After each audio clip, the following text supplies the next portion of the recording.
Today, the only local news station with nonstop news. Well, it's what we do. Love doing it on a Friday morning, by the way. 100%. Yes.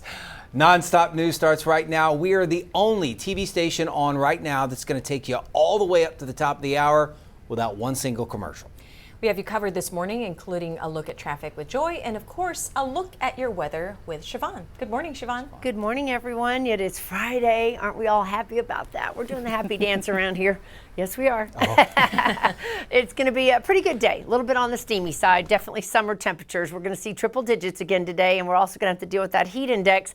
We do have a chance of rain in our forecast, actually. It is going to be about a 20% here, but about a 50% chance up in the hill country. Right now, no rain to worry about. We're going to be watching that this afternoon and evening. Partly cloudy skies. The sun's coming up, starting to turn out to be a beautiful morning across South Texas. We are looking at a few isolated pockets of some light showers down along the coast, but nothing here right now. 79 degrees currently outside. Gonna need that air conditioner on. It's a little sticky as we go through the morning, and it'll get even warmer as we get to the afternoon. High of 100 today with a heat index of about 106. Chance of rain about 20%, but it'll linger through the afternoon and on into the evening. Could see some heavy downpours and some gusty winds with some of these storms. So we'll tell you in just a few minutes what else you can expect if you're going to be looking at the weekend forecast. Another live look outside here this morning. Your South Texas Ford dealer Sky 4 busy this morning. We have been watching a couple of issues across San Antonio, but what we aren't seeing right now are any major delays. In fact, a lot of the problem spots from earlier have since cleared up. For the very latest, we always turn to photojournalist David Mendoza. Let's get to him. David, good morning. Hello, good morning, and happy Friday. Right now we're over 37 and 90 headed to the south side because I never go to the south side. There's never usually a lot of traffic issues down there. So we're just going to go take a peek. Everything is moving and grooving on the roads right now. I'll keep my eyes open and let you know what else I see. Back to you. All right, David, thank you. We appreciate it as always. We are seeing a little bit more crowding downtown, northbound lanes of I-35 at South Alamo Street. Still under a 5-minute delay, but something to watch out for. Rest of town, looking good. That's the latest with your on-time traffic. All right, thank you, Joy. New this morning, firefighters evacuating multiple people after a fire on the northeast side. This happening at a cement manufacturer business on Nacogdoches Road. Fire officials tell us the fire was started by a machine in the building. No one was hurt. New this morning, police arrested a man for allegedly attacking a couple of family members with a knife. This was at a home on Lively and Vance Jackson about 11 o'clock last night. Police said they showed up. They found two women who'd been cut with that knife. One was taken to the hospital in stable condition. The other treated there on the scene. No word right now the charges that guy could be facing. Also this news, the family of Flaco Jimenez, the renowned singer and accordionist, announced on social media that he died last night. They posted to Facebook saying, "It is with great sadness that we share tonight the loss of our father, Flaco Jimenez. He was surrounded by his loved ones. He will be missed immensely," they say. Jimenez is an American icon, a singer and an accordionist from San Antonio, known for his norteño and Tejano music. He was also a solo performer, but also well known as a member of the Texas Tornadoes and Los Super 7. And take a good look at this woman. She's facing federal and state charges for continuous sexual abuse of a child. Crystal Candia was arrested Monday after someone found inappropriate pictures with a child Candia knew. Police believe there could be more victims. If you believe your child was one of Candia's victims, please call San Antonio Police, their special victims unit at 210-207-2313. We also have the number to call posted online at news4sa.com. Well, this man right here, 24-year-old Frank Martinez, accused of shooting and killing his mother's boyfriend. Police say the victim, 47-year-old Michael Woodyard, was at a home on Bristol Avenue on the south side. He'd been shot. That's where they found him, shot several times in the head and back. Woodyard's girlfriend, who is the suspect's mom, says that her son thought that Woodyard was abusing her. Police say that Martinez was caught on camera. Martinez is the son. He was caught on camera leaving the crime scene. He is now facing a murder charge. Time now is 6:43. A local woman wants changes at the San Antonio Aquarium after an octopus left suction marks on her son's arms. Take a look at this. Brittany Taryn posted on TikTok about the incident. It's gone viral with more than 160,000 likes. In her video, she says the octopus didn't let her son go. She called for help and says by the time a worker finally came around, the octopus was halfway out of the tank. She says it took about 3 workers to get the octopus to let her son go.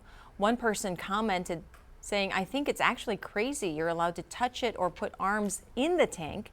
I wonder if they'll change their policy after this." I think everybody watching and all of us here, we all have the same reaction. Like, how did that happen? And shaking your head, like, what are we doing there? And the octopus seemed very big for yes. encounters like that. Yes, it did. All right, 6:44 right now. We've got an idea of the economic impact that Project Marvel could be bringing. We've been talking about all the money that it costs to do it. Now we're talking about the money that could bring into the city. All good things. San Antonio hired consultants to break down just how much each project could bring in. News 4 San Antonio's Tawny Davis is live now with those numbers. Good morning, Tawny. Good morning. This consulting firm CSL International was the one hired to figure out how much money San Antonio or the city could make once Project Marvel is completed. And the number they came back with is over $18 billion. Now, this comes from rise in tourism as well as visitors and events, according to the firm. CSL said they based their estimates on projections for direct and indirect spending. However, that number does not include the proposed new Spurs Arena. The NBA franchise hired their own consultants who estimated the arena would generate almost $900 million in total economic output. A second convention center hotel and the land bridge over I-37 were also missing from the projections report. What the report does say is that San Antonio will see profit over the next 30 years. Additions to the convention center would generate $8.3 billion. Upgrades to the Alamo Dome is expected to produce about $850 million. Converting the former courthouse into a music venue would mean about $1.2 billion in direct and indirect spending. And finally, the mixed-use development plan to surround the Spurs Arena would generate $8 billion. Now, the City Council is expected to discuss this projection at their next special session, which is on August 6th.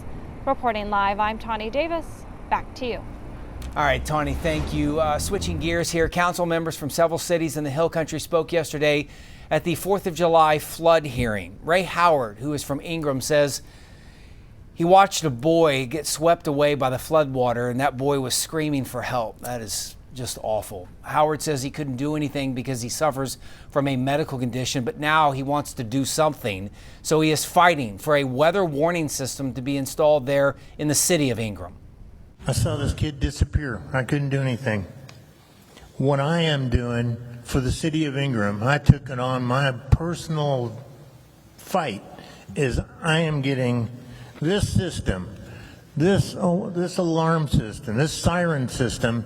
This thing not only puts off a siren call, but it also has alert, a siren, inform. It'll tell the public around the 360 area what to do.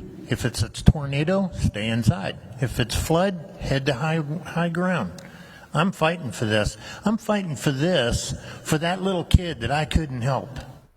Our team caught up with District 53 Representative Wes Verdell. We asked him how soon an alert system might be put in place. The mayor of Kerrville set a goal today to have an alert system by next summer. Do you think that's feasible?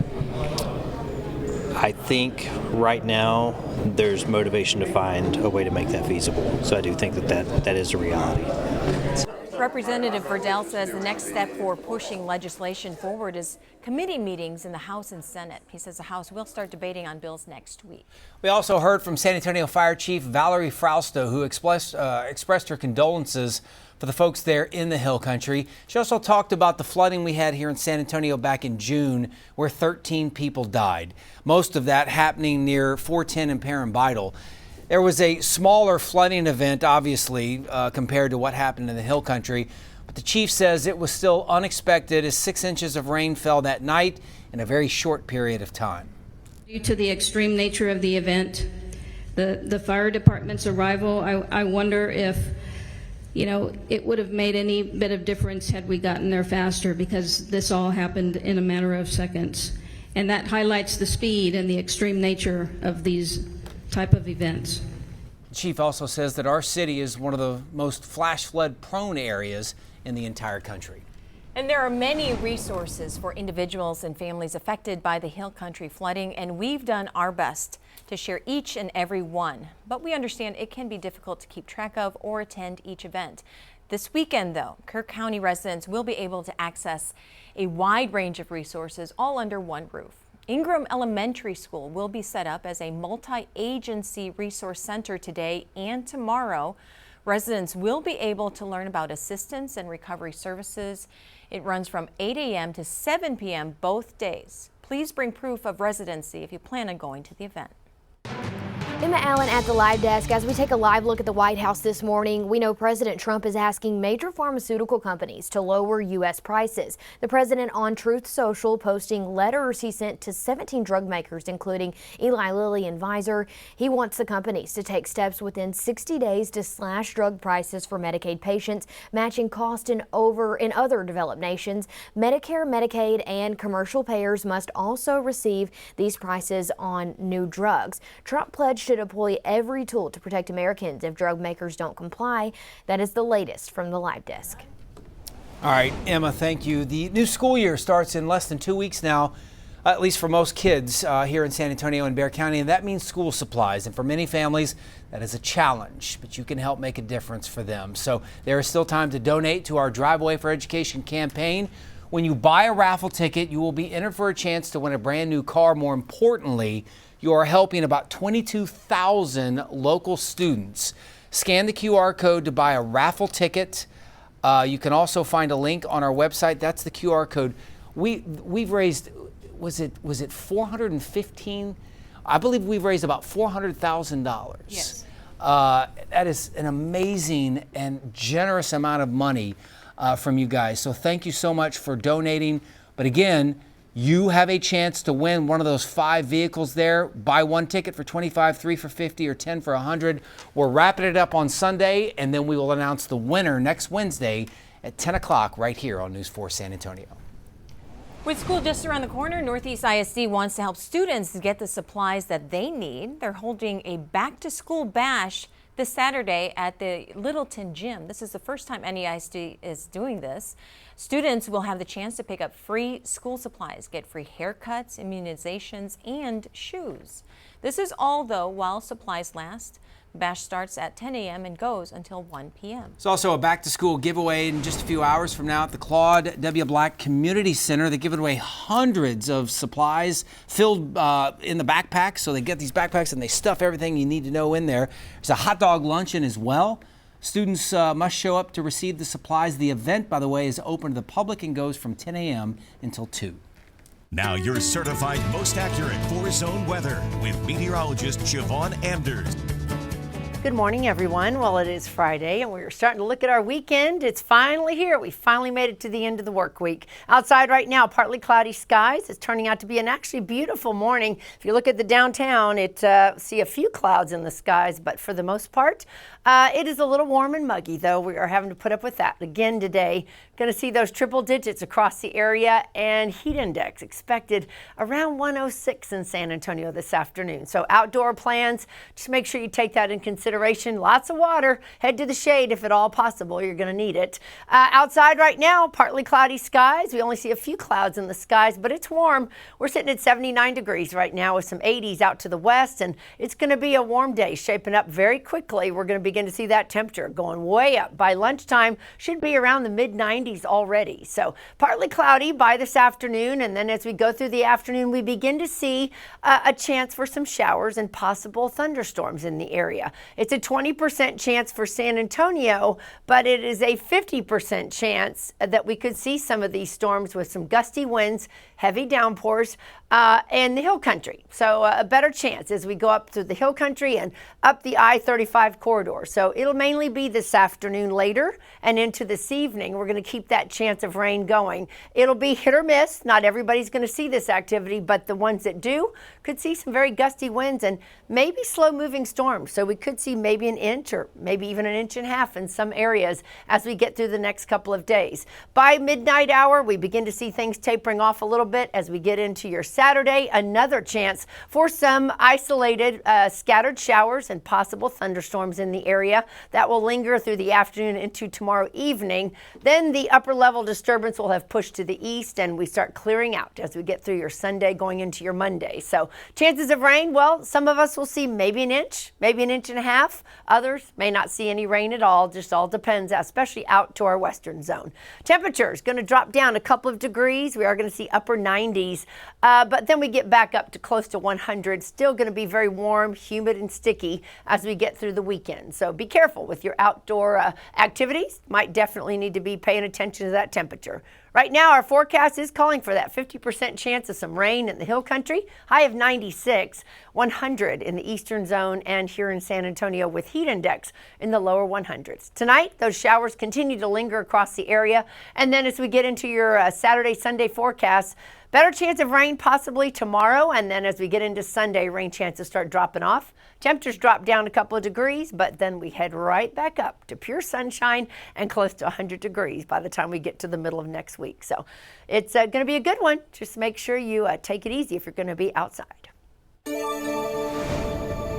Your South Texas Ford dealer Sky 4 is live above downtown San Antonio right now. Here's a view. We've got photojournalist David Mendoza up there, and he's been watching the roads for us all morning. David, good morning. One last update.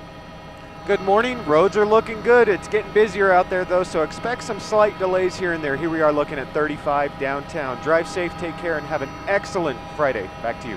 An excellent Friday. No exceptions there. All right, downtown, we do still have this delay here behind the closure in the northbound lanes of I-35 at South Alamo Street. We're all very familiar with it. Still pretty light right now, about a 5-minute delay. Here's what it looks like. That's the latest with your on-time traffic. Happy Friday. Emma Allen at the Live Desk. It's a story we continue to follow. The suspect in connection with a double homicide in Arkansas is expected to appear in court today, and reports now coming in that he was actually a former North Texas elementary teacher. 28-year-old Andrew James McGann, who was previously worked in the Louisville School District, a district just outside of Dallas-Fort Worth, is charged with 2 counts of murder in the killings of a husband and wife. Authorities say he admitted to stabbing and killing the couple in Devil's Den State Park Saturday in Arkansas, but claims he did not know that they were hiking with their 2 children. McGann is being held in jail without bond. Police say McGann was arrested for the murders while he was getting a haircut. That is the latest from the Live Desk. All right, Emma, thank you. Finally, I hope you're not having breakfast right now, but check this out. Researchers in Australia have identified a new supersized stick insect. It's over. Look at this little guy. It's over a foot long and weighs less than a golf ball. Researchers say that it makes it one of Australia's heaviest insects. 2 specimens of the stick insect are now in the Queensland Museum in South Brisbane. What is that little thing right there? Is that a? I don't even want to. Oh, look at that with the things he shoots out like the wings or something. Oh no. It looks. There's a dinosaur element to it. Yes. I don't know. It seems very. There's a lot going on there. You know who would enjoy this? Joy. Oh, Joy Bergen. Oh, yeah, she does. She picks up things. Yeah. She also said she likes to watch the Animal Planet. Right. She should be on the Animal Planet. Thanks for joining us. Appreciate that. We'll see you at noon.